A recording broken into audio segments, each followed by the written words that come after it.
বৰ্তমান মৌ পালনো এক লাভজনক ব্যৱসায়লৈ পৰিণত হৈছে। অসমৰ বহু কৃষকে শেহতীয়াকৈ কৃষি কৰ্মৰ লগত মিশ্ৰিত পদ্ধতিৰে মৌ পালন কৰিবলৈ আগবাঢ়ি আহিছে। জানিব পৰা মতে 10টা মৌ বাকচৰ পৰা এজন কৃষকে বছৰি 2 পৰা 2.5 লাখ টকাকৈ উপাৰ্জন কৰিব পাৰে। অংকিত অসমৰ দৰ্শকসকলক আজি মৌ বাকচ এটা বাৰীত স্থাপন কৰাৰ পাছতে 30 পৰা 60 দিনলৈ কেনেদৰে যত্ন ল'ব লাগে সেই সন্দৰ্ভত কিছু কথা আৰু সেই সন্দৰ্ভত কিছু বক্তব্য আগবঢ়াইছে মৌ প্ৰশিক্ষক দেৱজিৎ বৰা। সেয়া আমাৰ দৰ্শকসকলৰ মাজলৈ আগবঢ়ালোঁ। কিমান দিনৰ চেক কৰিব লাগে?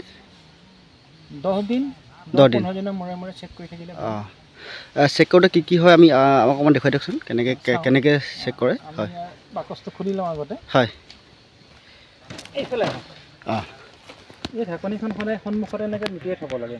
এইটো চাওক, এইটো যে ৰঙা পৰুৱা উঠিছে দেখিছে, এই গ'ল এইফালে। হয়, এই ৰঙা পৰুৱাবিলাক বিৰাট ডিষ্টাৰ্বিং এইবিলাক ন, সিহঁতৰ কাৰণে প্ৰব্লেম হয়। ঢাকনিখন খুলিব লাগিব। আহি কিবা নীতি নিয়ম আছে নেকি? ৰ'ব লাগিব নি? মৌবিলাক ভয় খাব নেকি? তেনেকুৱা কিবা কথা আছে নেকি? তেনেকুৱা নাই, আমি অকণমান সাৱধানেৰে যাতে মৌখিনিয়ে কষ্ট নোপোৱাকৈ চক নোপোৱাকৈ লাহে লাহে কামবোৰ কৰিলেই হ'ল আৰু তেনেকুৱা বিশেষ একো নাই।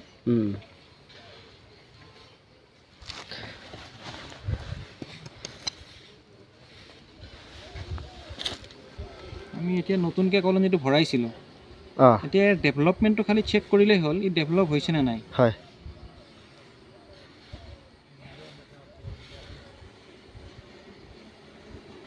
আমাৰ নতুন কলনী আমি ভৰাইছিলোঁ চাকত। এতিয়া দেখিবলৈ কণী পলু আছে ইয়াত, এইফালে দেখা পাব কণী পলুবিলাক আছে ইয়াত।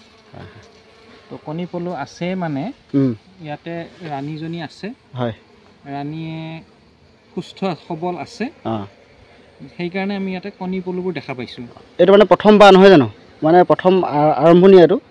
হয়, আমি এনেই ভৰাইছোঁ ইয়াতে। এতিয়া ইহঁতে মানে আমি আজি চাইছোঁ মাত্ৰ, ইহঁতে বাঁহটো ঠিকমতে লৈছে নে নাই, পৰিৱেশত খাপ খাই পৰিছে নাই, মানে খাপ খাই পৰিছে নাই, ইয়াতে ফুল ৰেণু কিবা পাইছেনে নাই, পলেন ৰেণু এইবিলাক। এতিয়া আমি বেছি ডিষ্টাৰ্ব নকৰোঁ আজি ইহঁতক। চাইছোঁ যে এইফালে দেখুৱাব পাৰে, এইবিলাক বনাইছে চাকবিলাক সিহঁতি। গতিকে মানে ঠিকে আছে, অ'কে আছে আৰু 1 2 3 4 1 2 3 4 5খন চাক আছে। মানে প্ৰথম যেতিয়া দিছিলে কেইখন চাক আছিলে?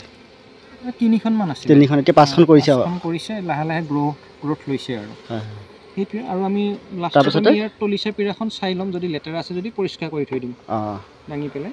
এইখনত কিবা লেতেৰা আছে নেকি? লেতেৰা আছে, অকণমান এইখন আমি পৰিষ্কাৰ কৰি দিম এতিয়া।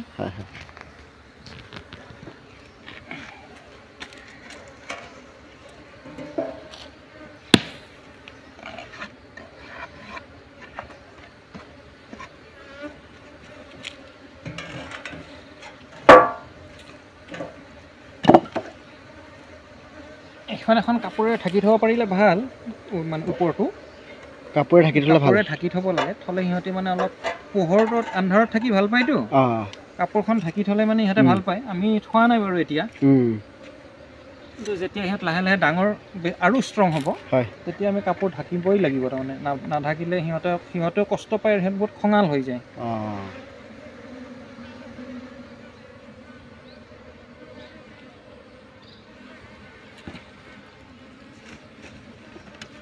এতিয়া আমি জাষ্ট থৈ দিছোঁ, এইটো কোনো এতিয়ালৈকে প্ৰয়োজন হোৱা নাই। ইয়াত এজনী হেৰি সোমাই তাই ওলাই আহিব পাৰিব ন? পাৰিব ন? ওলাই আহিব পাৰিব তাই?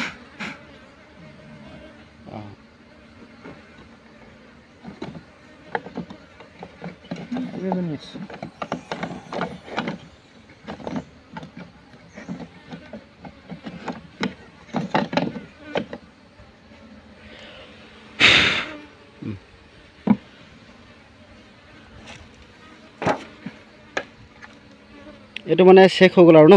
এইটো চেক হৈ গ'ল, এইটো ঠিকেই আছে। ঠিকেই আছে। আমি আকৌ এইটো ধৰক এসপ্তাহ 10 দিন পিছত খুলি চাম আকৌ। বোলে এইটো কিবা প্ৰব্লেম আছে আৰু যদি সোমাই গ'ল? প্ৰব্লেম নাই, ওলাই পাৰিব চাগে যদি ন? আৰু সোমাইছে নেকি? নাই, ইয়াত নহয়, এইটো বাটতে।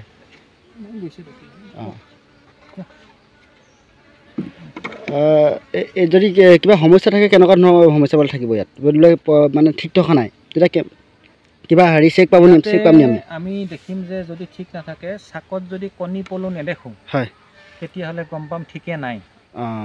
ইয়াত যদি আমি নেদেখোঁ, সিহঁতে সুস্থিৰভাৱে অহা যোৱা কৰি থকা নাই, এই বাটটোৱেদি মানে ঠেঙত লগাই পলেন অনা নাই, তেতিয়া আমি গম পাম ইহঁত ঠিকমতে নাই।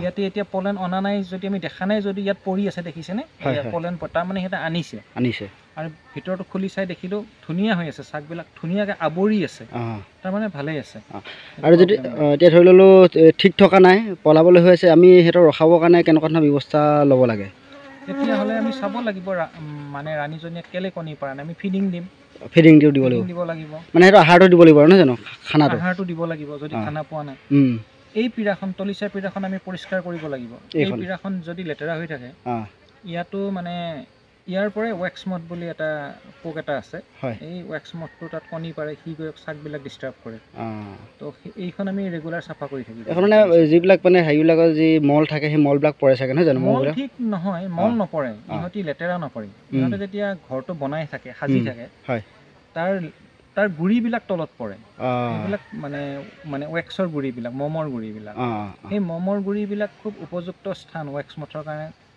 মানে কণী পাৰিবৰ কাৰণে এটা কণী পাৰি দিয়ে তাত কণীৰ পৰা পলু হয় পলুটো লাহে লাহে ওপৰলৈ উঠি গৈ যায় চাকলে চাকখন খাই দিয়ে তাত জাল বান্ধে নষ্ট কৰে মানে ফিডিংটো দিব লাগিব আৰু তলিচাখন চাফা কৰিব লাগিব সিহঁতৰ মানে থাকিবৰ কাৰণে নহয় যদি বোলে পলাবলৈ সৈতে হৈছে আৰু তেতিয়া মানে সেইবোৰ কামকেইটা কৰি থাকিবলৈ ফিডিং আৰু তলিখন চাফা কৰিব লাগিব সেইটো মেইন কাম বেলেগ নাজানিলেও তলিচা পীড়াখন চাফা কৰিব লাগিব আৰু যদি মানে ফিডিংটো মানে ধৰক যদি ফ্লাৱাৰ থাকে ফিডিং নালাগে কিন্তু এইখন চাফা কৰি থকাটো মেইন কাম এইটো কৰিবই লাগিব নহ'লে ডিষ্টাৰ্ব মানে ই মানে ফটককৈ অসুবিধাত পৰি যাব পাৰে সেইটো আৰু